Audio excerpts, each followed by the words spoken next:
బ్రహ్మానందం గారిని మాట్లాడడానికి మేము రిక్వెస్ట్ చేస్తూ ఉన్నాము.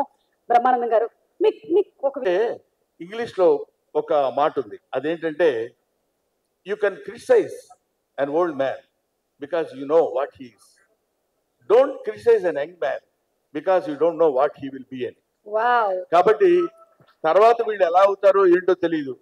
ఇప్పుడు నా ఎదురుగా కూర్చున్నాడు రోషన్ గారు, రేపు పొద్దున వాడు ఒక అమితాబ్ బచ్చన్ అయినా మనం ఆశ్చర్యపోవాల్సిన పని లేదు. కాబట్టి ఎప్పుడెప్పుడు ఎవరెవరు ఏమేమి అవుతారో తెలియదు. ఇలాగా చిరంజీవి గారు కూడా ఒకప్పుడు మామూలు ఒక చిన్న నటుడు మాత్రమే.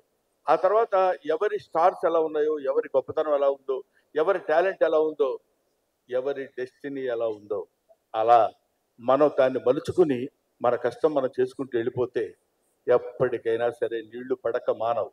తవ్వుకుంటూ తవ్వుకుంటూ తవ్వుకుంటూ వెళ్తే ఒక్కోసారి 100 అడుగులకే పడతాయి, ఒకసారి 150 అడుగులకు పడతాయి, ఓసారి 1000 అడుగులైనా పడదు, అయినా సరే పడతాయి. ఎందుకంటే భూమిలో నీళ్లు ఉంటాయి కాబట్టి. ఎప్పటికైనా మన అదృష్టం మనకు ఉంటుంది, మన ఖాతా మనకు ఉంటుంది కాబట్టి. So I believe in that.